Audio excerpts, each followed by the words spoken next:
And Utah's competitive, man. Like at these tournaments, you get a lot of ex-pros that show up, people, ex-D1 players, because you got BYU, you got the U, you got Utah Valley, you got Utah State, you got the Jazz here. So there's a lot of people that are good ballers here. And so we signed up and played in the tournament. And yeah, I felt like every time I played, I remember being a lot better at basketball.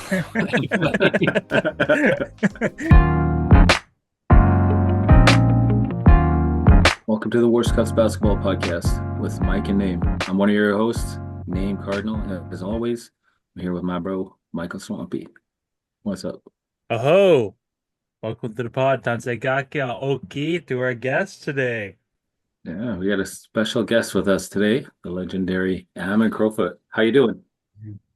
Good, man. Excited to be here. It's been forever and I'm just excited to catch up and talk to you guys. Yeah, yeah, totally. Yeah, well, as we were just getting ready here, I was telling Mike, I think it's been at least 10 years since I saw Ammon in person or even just like talk to him. Like we sent each other like a few messages on Instagram here and there, but like to actually like talk face to face, it's been at least 10 years. It's good to see you. Yeah, you too, man. And I love the hair, Ammon. The hair's looking great. Thank you. I haven't cut it since I got married in 2019 and then COVID hit and then like wasn't, out in public or listening to anybody. I was like, if this is the time to do it, it's like right now when I don't interact with anybody. Yeah. Yeah. I grew my hair out too during COVID and it was long. It was like down here, but it was just taking me like too long to get ready for work in the morning and I cut it. All right. So we'll formally introduce our guest here. We got a little bio for you and then we can get into some conversations here. Ammon Crowfoot is the son of Strader and Ellen Crowfoot, and a member of the Blackfoot tribe from Siksika Nation. Born in Calgary, raised in Okotoks, Alberta, he now resides in Eagle Mountain, Utah, with his amazing wife. In 2009, Ammon won the prestigious Tom Longboat Award, which is given annually to the top Indigenous athlete in Canada. Later in 2011, Ammon was arguably the top high school guard in Alberta and became a 4A high school boys basketball provincial champion with Western Canada High School in Calgary. Then went on to play one season with the Mount Royal University in Calgary, and where they won the 2011-12 ACAC Men's Basketball Championships, and then won a silver medal at the CCAA Men's Basketball Nationals, which is super impressive and awesome. Yeah, man. That's yeah, definitely bringing me back to the past with a lot of those things. It's bringing up a lot of memories. It's crazy. Man, when Name sent me that bio, I was like, holy crap, Ammon's done a lot. Yeah, it's kind of crazy to look back and reminisce a little bit about that.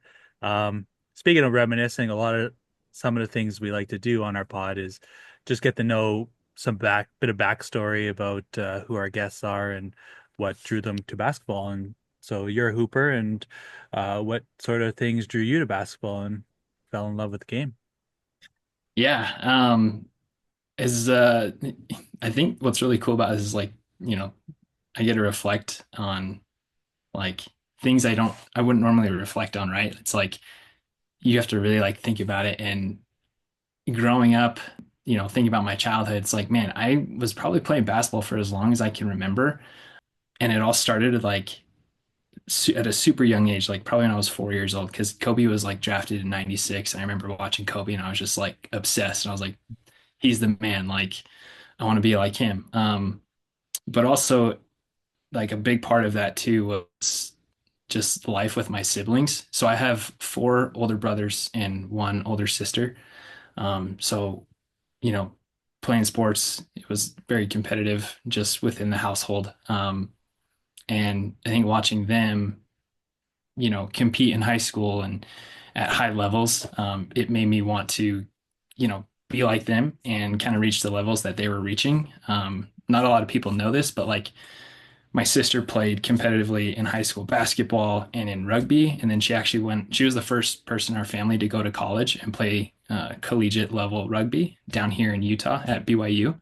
Wow. So I thought that was super cool. And, I wanted to kind of follow that same path, but, obviously not rugby and just in basketball and try to go as far as I could with that. And so it was really just super fun just growing up with my siblings, and it was always very competitive whenever we play basketball. And they definitely, I mean, you guys know when you have siblings, they definitely don't take it easy on you. But it definitely builds you to to be a competitor for sure. Not only that, but you take a beating pretty early on, Okay, growing yeah. and learning the game. I mean, yeah, you grow some thick skin for sure. Yeah. Yeah, you got to step your game up and get on their level. Yeah, I remember like we're in the back, so like we had just like a hoop and whatever in the backyard, and I remember my brothers would just like I would be out on the perimeter and like I could never like drive and go in the basket, otherwise they would just like send me to the ground or just like completely block whatever I was putting up. And same thing, I'd be on the perimeter just like trying to shoot, and they would just like stuff the ball back in my face and like shove me to the ground, take the ball, and I'm just like, man, this sucks. But it definitely prepared me because whenever playing against people and they try to like trash talk or whatever, it's just like, dude, like you can't really get in my head because my brothers put me through worse. And it's pretty cool that having a sister that ended up going to play Division 1 rugby, you kind of get to learn like the hard work that it takes to be able to get to that level. And that's so cool to be able to learn that at such a young age, being you're the youngest sibling in the family? Yeah, yeah. So I am the youngest. Yeah, yeah, Yeah, I had no idea your sister played rugby down at BYU. That's pretty cool. yeah. And I always gotta like, I don't know, people never, yeah, like not a lot of people know that, and I feel like I always got to give her the shout out for that because like she kind of really set the path. Because then after her, it was like, my brother Redmond or Strader, he went and played at Lethbridge, and he went there with my brother for a couple of years before my brother Noble went on his mission. So she kind of really like set the path for playing at the next level in college or university. So it, yeah, she definitely raised the bar for all of us to kind of pursue that. Yeah, and your brothers are like they're deadly. They were deadly ball players back in the day. Like I played with Noble a lot, and even got to watch him quite a bit. Like when he was playing at U of A, and yeah, he was just an outstanding basketball player. And just having those people around you, you're gonna have to get better too. Yeah, yeah, Noble, yeah. It was cool like playing with them. I think that was like some of the best memories of growing up was like the chances we did get to play together. It was like, we always played against each other just growing up, but the times we got to play with each other, it was like, oh man, like let's try to just tear it up whenever we can. Yeah, that's awesome. Yeah, so in 2009, you won the Tom Longboat Award. How did that come to be? And what did you know about that award at the time? And looking back on it, like when you're reflecting, we were talking a little bit about reflecting and thinking about all these memories. Like, what does that like mean to you now when you're thinking back on winning that award? Like, because you were probably grade 10 at that time, like 2009, you were like grade 10 or maybe even grade 9. Yeah, yeah, grade 10, which so it's kind of crazy because like the I, to be honest, I didn't know anything about the award. I didn't know who Tom Longboat was. But I think what like after reading about it and just like looking at all the other accomplishments that athletes had, when I was basically nominated for that award in those years. So like we won the provincial championship with at Western for basketball. And I don't think that alone would have like maybe it would have, I don't know, but I think the other thing too was that in that year that we won the provincial championship, I did cross country that year too, and I came second in at provincials for cross country. And so like I think just the timing of doing both of those in the same year is kind of like the reason why my parents nominated me for the award. And that's kind of how it started was that my parents, with the help of family and friends, sent in the nomination without me even knowing. And so when I got the phone call from that committee, like telling me that I was nominated and that I'd won, I was like, I thought I was being pranked for a second because I had no idea what it was about. And I was like, wait a second. I was like, who's calling? I was like, who are you? Um, and then they started like explaining it to me, and then I was like looking it up while they were doing it, and I was like, whoa, like that's a very honoring and prestigious award. Like, and then I had to like really dive into like who Tom Longboat was in order to like really appreciate like what that award is and what it meant. Um, so it was just it really just surprised me and was super humbling. Um, and obviously to get it in the same year that Bridget Lequette won it, like she's a crazy good hockey player. Oh So yeah.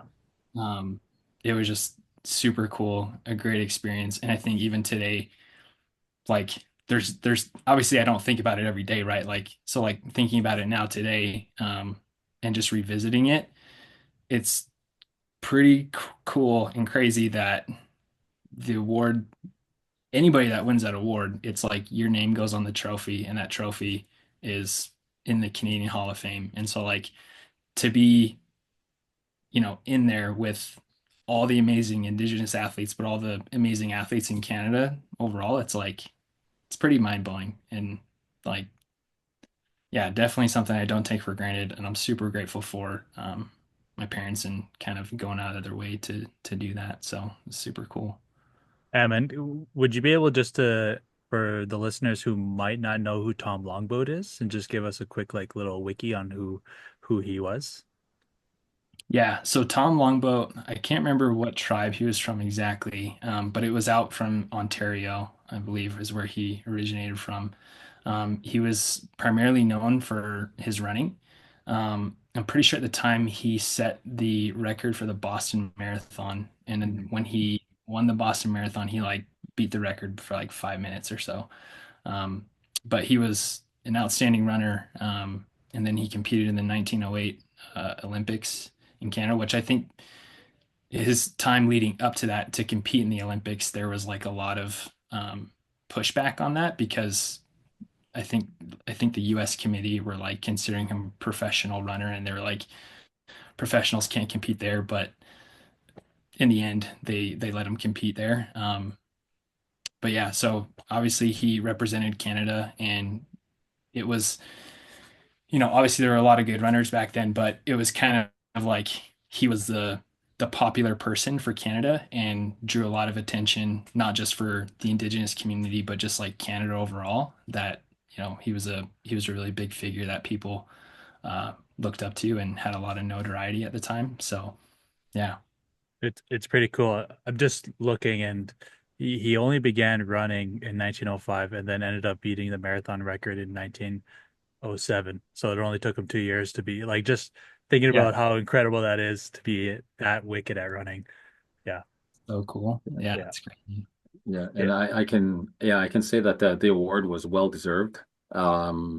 You and I have known each other for a long time. I think since probably 2008, when we went to NAG, when you were playing for Team Alberta. I think it was U16 maybe. I was helping coach the team that year, but you were like incredible basketball player and just like an outstanding athlete. And watching you play and like become this like awesome basketball player and then win this award, just totally well deserved. Appreciate that. And then and then following your high school career, because you had a pretty amazing high school career where you guys ended up winning provincials, you got recruited by Mount Royal. And so what was that experience like? How did that end up working out? Yeah, that so I attribute that to like I feel like that all kind of started to when so in my grade 10 year I attended Foothills Composite High School in Okotoks. That's where like all my siblings went to high school. And then after my grade 10 year there, I made the decision to transfer to Western Canada for a number of reasons. Like yes, for sports, I felt like in order to kind of get the exposure that I wanted to try to get to the highest level, I needed to be in the city where there was just like a higher level of competition. Obviously, uh, I mean, Michael, like when you play in the city, you just get invited to like bigger and better tournaments Hmm. in other provinces and in the province alone. That I felt like Foothills Composite High School, just being the small school that they were, they just didn't get that many invitations to other tournaments.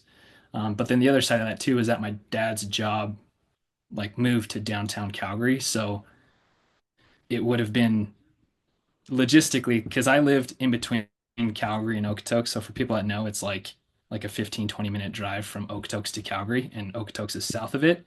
So we lived in between. And so logistically, driving to Okotoks and then driving into Calgary, driving back to Okotoks to pick me up, it just like didn't make sense, right? And I didn't have my license at the time. So just, part of it was just easier on my dad to drive into work, drop me off, and then I attended school downtown Calgary where he was at. So it just kind of worked out that way.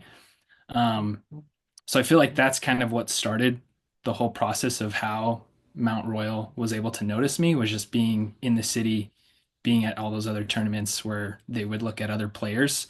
And that's just kind of where I got my recognition was probably just looking at other players that were more well known. And so, yeah. And the other side of that too is that a couple of my teammates, so like, I mean, I don't know if you guys know Awet Abraha, like he, him and I played club with each other since we were in the sixth grade. And so every year in club, all the way, we'd play with each other. So we had a really good relationship and we played really well with each other. He went to Mount Royal and he was a grade above me. And so when I was in my senior year and knowing that he was there, it was like, he was recruiting me and was like, "Hey dude, like come play at Mount Royal, like we'll play together." Um, you know, the coach is awesome. Mark DeBell was awesome, is awesome. And I felt like he really allowed me the opportunity to play. Because most people when they go in their first year, it's like, yeah, you play a little bit, get minutes here and there, if you're lucky. But he really gave me the chance to get some meaningful minutes. And so that was a big reason was, yeah, a wet just teammates I had that were there and being able to just stay within Calgary, stay close to home. That's kind of how that happened, and I'm glad I did because it was a great experience, crazy experience. And I felt like it was kind of perfect because it still got to like in that year, it was Mount Royal's last year of being in the ACAC before they Mhm. went to the CIS because they became a university at that point. So it was like exciting to just still go the CIS route without getting recruited by a CIS school. So it kind of worked out perfect that way. With that said, I still think you, even if they were ACAC at that point, or if they were CIS, if they became CIS, I still think you would have been able to play at that level, just based on your talent, like how skilled you are, Ammon. And thinking back about your transition to Foothills to Western Canada, I had a similar experience moving from Wetaskiwin to Jasper Place, but like I've always felt that the difference was just the level of competition also developed you as a player much better than the level of competition you would have been playing at a smaller school for sure.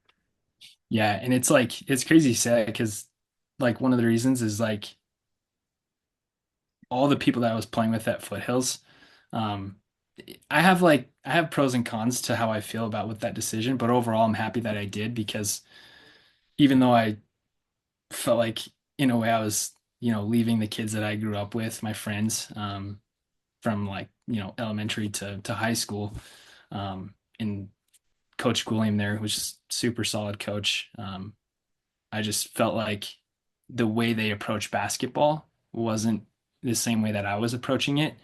And so, part of it was just like I was doing more outside of just the school season to really improve. And I wanted to be around others that were of that same mindset. And so, like going to Western Canada High School where kids were playing year round, um, it just kind of helped me prepare me for that college level. Because when you get to college, it's like it's nonstop, man. It's like you don't just practice once a day. It's, you go in the morning, you go in the evening, and sometimes you're looking at film. And so like you really have to be invested in it. And I feel like going to Western helped prepare me mentally for that. And so at the end of the day, I'm glad I made that decision to go there. And you had like one of your teammates at Okotoks was also a like pretty like solid basketball player too, right? Was his name Braden? Is that his name? Yeah, Braden. Yeah, so Braden Anderson, he was a grade above me, and Braden was also not going back to Foothills because he actually went down to, gosh, I think he went to a prep school down in the States. But dude, I mean, he's had a crazy, crazy life. Like, I mean, to talk about Braden for a little bit, like, I am so proud of that guy. Like, him growing up, him and I were really good friends growing up, like super close. You know, being a kid at the time, I didn't realize kind of the struggles he was facing in his life until later down the road when, he kind of opened up about it. But, he went to prep school, really invested a lot in himself to make it as far as he could playing basketball. And so he ended up playing at Fresno, D1. He Oh, was there for like a year, I think. He got in a crazy bad car accident to where they thought he's like, he might be paralyzed. He might not be able to like play basketball again. Rehabbed himself back. Then he went to Seton Hall, played Division 1 there, but at the same time did law school. So he was doing law school and playing D1. wow. So it was like unheard of for people to do that. And he pulled it off and he's has a really successful career being an attorney. And at the same time, he has like a chain of restaurants that he has here in the United States, like in New York, Vegas, Philly, and like it's crazy. I went out and visited him in Philly, went to his restaurant, and just like it's just so weird being there and like seeing all these people that are in his restaurant, and it's like I'm like, dude, this is your restaurant. He's like, I know. I'm like, this is crazy. Like people are there just like it's like one of those places where you go and it's like people are watching, the Eagles play or like the Sixers play. So just like where people bring their family and watch sports. But yeah, super proud of him. He's doing really well in life and yeah, I couldn't be happier for him. That's so cool. Two boys from Okotoks and in Philly. And yeah, I remember watching you two play together at that Morinville tournament. I think you might have been in grade 10. You guys were playing there together. You guys played together so well, and like you could just see like the talent that the both of you had playing at that level, like Okotoks, like what are they, 3A? No, yeah, Foothills was 4A too. Oh, were they? Okay. Oh, wow. Yeah. Yeah. Just a small school in the 4A system, but Name was out there recruiting in Morinville. Is that right name? Yep, I was. Yeah. Yeah. I don't know if you remember that night, Ammon, but it was like freezing rain that night. And it was just a scary car ride home, man. Like there were so many cars in the ditch. And I remember going around those like there was like some pretty big bends on the highway, and my car was just like sitting sideways like this, just all the way down the road, man. It was freaky. it's like it's kind of crazy because I've been down in Utah now for like almost 9 years and I haven't been back to Canada during the winter in 9 years.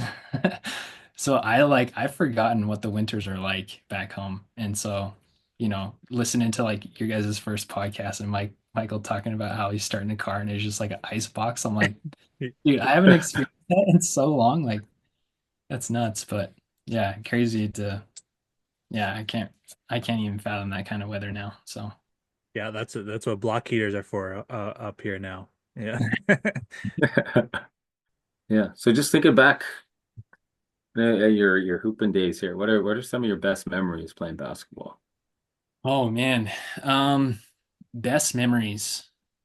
Okay, so I feel like one of the best memories is obviously when you're like any of the big games that you play in where it's like a rival or, you know, a ton of people are in the crowds and it's just like tons of pressure, but things are going good, they're going your way, and that's just that feeling um of like victory and just all the hard work paying off. That was always something I really loved, was just playing in those big games. And then I think the other part of that is the training. I'll never forget the training. I'll always appreciate and be grateful for the training because I think that training and in the preparation, it always stays with you and it just doesn't prepare you for just those specific games and those specific moments. I feel like it always stays with you throughout your whole life that it's like a lot of those principles can be applied to other aspects of your life. So like the training is so crucial, and it's never like useless or what's the point? Like there's always a lesson to be learned in the training that you're doing. And especially like, I don't know, the harder the training it was, the more I appreciated it and the more I enjoyed it. Because I feel like when you're like, man, I suffered those things, and it's like now you're an older person, you're like, I had to do all these type of things when, I trained for basketball or whatever. Um, so I really appreciated that, and I think that's just part of the process and the journey. But more importantly, above anything, is the relationships. Like, you know, being able to sit here and talk with you guys, over 10 years now, like it's awesome. And I'm sure like just you two having this relationship for however long, it's like that's because of basketball, right? So having those relationships with people that I've played on the team with or played against, um, like that'll always be special. Like there's just so many things to be grateful for the game of basketball, that even though I don't play now, I'll never like I'll never forget it, and I'll always be grateful for it. Yeah, I remember two things. Well, one, us playing together in NABI when we went down for that 1 year, and just like how much fun we had as a group being playing ball in Phoenix, and our group play, we were matched up against literally all teams that were Navajo, and none of them were over like 6'2". Dude, that was so fun. That tournament, that Yeah. was probably one of the best, like, yeah, one of the best tournaments I played in was with you guys, just because it was like it was competitive basketball. We had a good team, but it was just fun, man. Like just the group we had, there was like I don't because I mean, you're on some teams where it's like you have some guys where it's like, man, that guy's not really a great team player, Hmm. But like everyone was everyone supported each other, and like that's super important to have for a team to have success, which I felt like we did have success with the team that we had, and more than that, we just had a lot of fun. So yeah, you bringing up Navi, man, that was good times. Yeah, it was pretty cool to think back. I remember we used to videotape our games, and like on some possessions, we would have like over 20 passes, like just going back and forth, and like speaking the team cohesion, like how crazy is that? And then the team we ended up losing to ended up blowing out the tournament pretty much. I think Cheyenne Arapaho ended up winning that tournament, who we Yeah. lost to, and like Yeah. if we get past that, who knows, we might have been in the final or whatever. But still, nonetheless, like I had a blast and just like making core memories with that on that week. That was awesome. Oh, dude, Yeah. I remember. I don't even think we lost them by that much either. We No, lost by two. we lost by two. Yeah. Yeah. By two. Man, I remember that now. It came down to the last shot. Yep. Yeah. I just remember playing with you, and I'd be like, I think you'd pass me the ball and be like, no, dude, you shoot it. And I'd like pass it. Yeah. It's so funny. Yeah. Passes. Yeah. Yeah. You were cooking that game. I think you probably had like 35 points or something like that. Hmm. Yeah, you couldn't miss. But yeah, that team was like no offense to anyone else I coached, but like that team was the best team I ever coached, like just talent wise. Everyone got along, and like Mike said, it's like the team cohesion was just unreal. Like I didn't have to like say much. Everyone like was a really smart basketball player. You knew what you had to do out on the floor, and it was just fun basketball. It was like a great experience. Hmm. Yeah.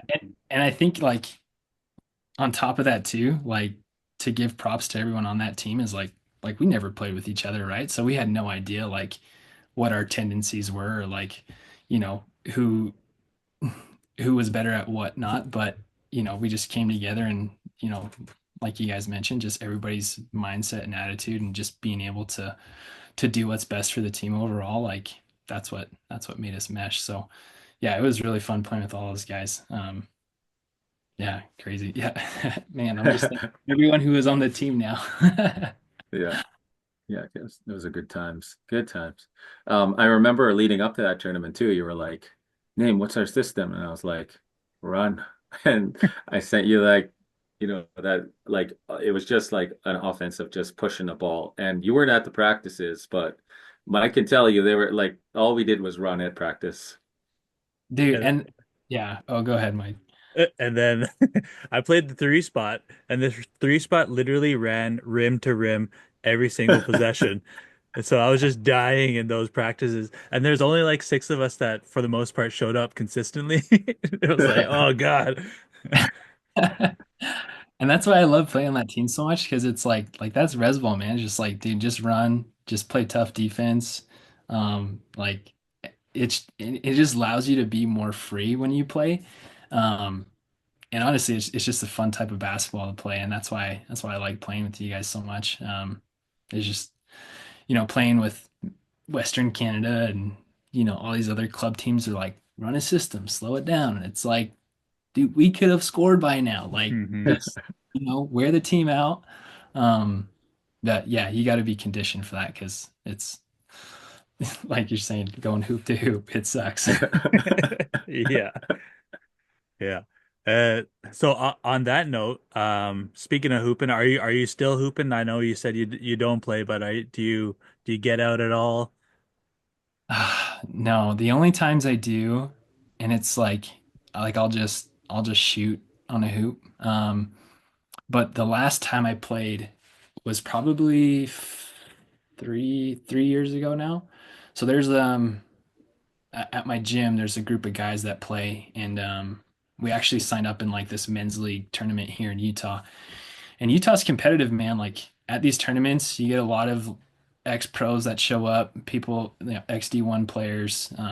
Because you got BYU, you got the U, you got Utah Valley, you got Utah State, like you got the Jazz here. So there's a lot of people that are good ballers here. And so we signed up and played in the tournament. And yeah, I felt like every time I played, I remember being a lot better at basketball when I played.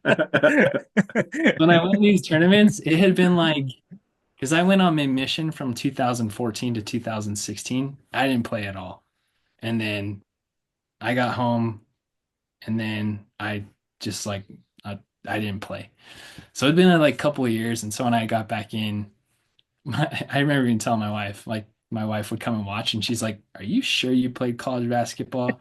I was like, "Look, I don't know what it is, but at one point I used to be okay at basketball, right? Like, and not the competition down here just is probably crazy, but I remember playing and just, dude, I don't know how I played so much basketball when I was younger because like that one weekend of playing, my body was trashed. Like my knees were hurting, my ankles, and I like to work out. And so after a while of doing those tournaments, I'd always come out with some sort of like ache or pain that I'm like, it's not worth it to like be a weekend warrior in a men's basketball tournament and get our butts kicked for what? You know what I mean? So Yeah.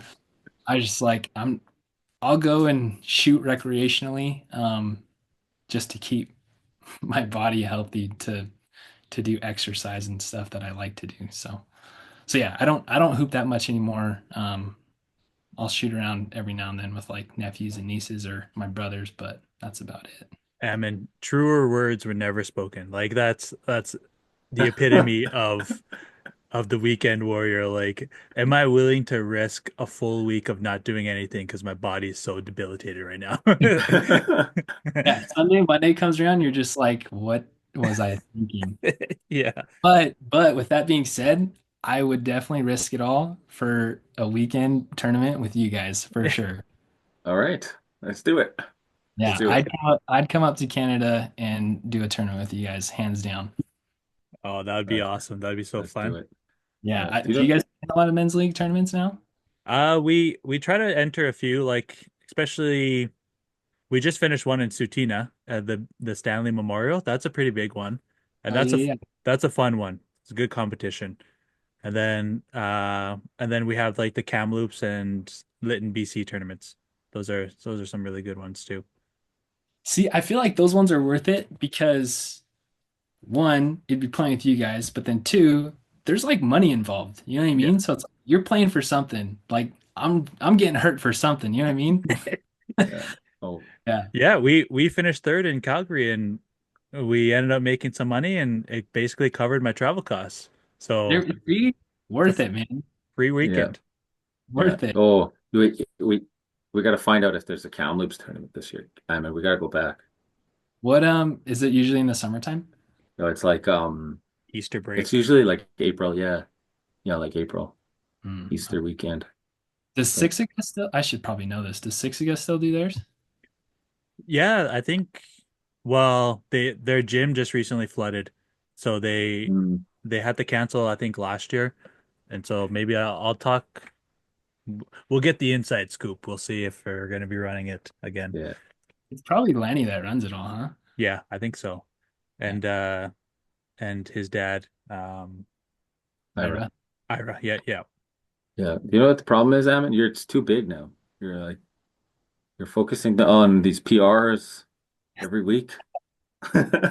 Oh man, dude. Yeah, I wish the PRs were coming, but they're not. Yeah, so we don't want to take up too much of your time. So we have one final question for you. If you have advice for Indigenous youth who have aspirations to play basketball, like the college, university level, what's one piece of advice you would give to them? So this is hard because there's so many things that I would when I think about this question, it's like what would I want to tell my younger self? Mm. And so and there's so many things I would want to tell myself. It's like, dude, you should do this and like do it this way, like don't do that. Uh, but I think one thing, well, a couple things. Um, you know, kind of what I've alluded to and, what you guys have alluded to with your experience is that if you want to hoop and you want to like truly try to make it as far as you can, you have to surround yourself around people that are just as good as you, if not better. The only way you'll improve is by being around better competition. And not just people that are more like athletic than you, but also just pay attention to the people that take it serious and, you know, they work on it really hard because those are the people you want to be with to help get you to that next level. So that's one thing I would say is don't be afraid of being uncomfortable by going against better competition because in the end it's just going to benefit you. The other aspect of that is be good to the game and the game will be good to you. And that's similar to life is like you can't take shortcuts. You can't, take the easy way out. The only way to get to be good is through hard work. Like and there's nothing glamorous about it. Like if you're gonna get better, you're gonna have to suffer a little bit and you're gonna have to embrace that. And mentally you have to tell yourself that's gonna be okay. And there's a difference between being uncomfortable and discomfort versus pain, right? And if it's just discomfort, that's okay. That's growth. Um, so don't be afraid of that and just know that like you can do it despite what your circumstances might be. Um, I know everyone's circumstances are different growing up, but there are things you can control, and you just have to learn what those things are and really take control of them. And don't make the habits control you like you control your own habits. You know what I mean? Those habits don't define you. You define those by what you want to do on your own. So there's so many things like just stay focused. There's other things that you'll do that will distract you and it's okay to be a kid, like enjoy being a kid, like that's super important. But there will come a time that if you really want to be serious about it, then yeah, you do have to dedicate more time than you may want to, or that's required. Like, because even thinking about it when I was younger, it's like the amount of time that I would put into it and to get to where I got, it's like, man, like the amount of time that other people put into it to get where they're at, like whether that be at like a D1 school or, professional. Like yeah, there's other factors in terms of like, where you go to school and what opportunities you have and your genetic makeup. but you also see people that overcome those things, right? Like, I don't know if you guys seen that guy in the Memphis Grizzlies, the dude from Japan, Mhm. Yuki, whatever, like super short guy who's really good. Like, there's still things you can do to be great. Um, and so, yeah, it's just controlling the things you can control, staying focused, and be good to the game, and the game will be good to you. So that's the advice I would give to my younger self, or to the the younger Indigenous community, that wanna hoop. That's amazing. Yeah, I tap away, Ammon. Thank you for that. I really appreciate it. I wish when I was younger I got that same advice. You know, just committing yourself to the game, surrounding yourself with people, and yeah, respecting the game, and it'll respect you back. And those are such true words. Absolutely. Hi, hi. Motivated me. Yeah, and yeah. I think I don't know. There's so many things, man. Like, I was thinking about this not too long ago, but just the fact that like we're all different, right? But the fact that we're all here today, the amount, like the things that our ancestors had to overcome and survive in order for us to be here, right? Like, so just the fact that we exist today is an amazing thing, despite what all the things our ancestors went through, right? Like, you look at all the things they went through, and it's like, dude, like we shouldn't even be here today because they tried to just totally eliminate us. So the fact that we're here is something so special that not a lot of other, cultures or ethnicities can say. And so I think if like the youth were to like just really understand that it's like the chances of me being alive here today is crazy. And like the fact that I can do something with my life, like I still have that chance because my ancestors overcame a lot of things that I'm here today to be able to do that. And so it, I don't know, it just, those type of things just like really like make me sit back, and it's just like, man, like out of all the scenarios that could have happened, this is the scenario that happened to lead me where I am today. And I think with that, it's like people can choose what kind of future they want to have by just the choices they make, and how they approach life. So yeah, I don't know, man. Maybe that's a conversation for another time, but I just wanted to share that thought Mhm. that came up when you asked that. But But it's an important conversation to have as well. Something that, you got to look back, and part of it is being grateful for what you have now and how hard you've been able to endure, how hard our ancestors have been able to endure to be where we're at now is, yeah, key. Definitely. Definitely. Yeah, we'll have to bring you on another time, Evan. I'll maybe even invite Noble to come along with you, tell some stories. We got a lot more to share. I got yeah, a lot of good memories playing with you guys, so it'd be great to have you both on here. yeah, he'd be down, man. Yeah, I we could definitely get him on here for sure. It's been great catching up with you. It's been too long, but it also feels like it hasn't been too long. So it's good to talk. Yeah, feels like we kind of just picked up where we left off, which is nice. Absolutely. Thanks, Ammon. Appreciate it. Yeah, thank you, Name. Thank you, Michael. It's good talking to you Yeah, guys. good talking to you too.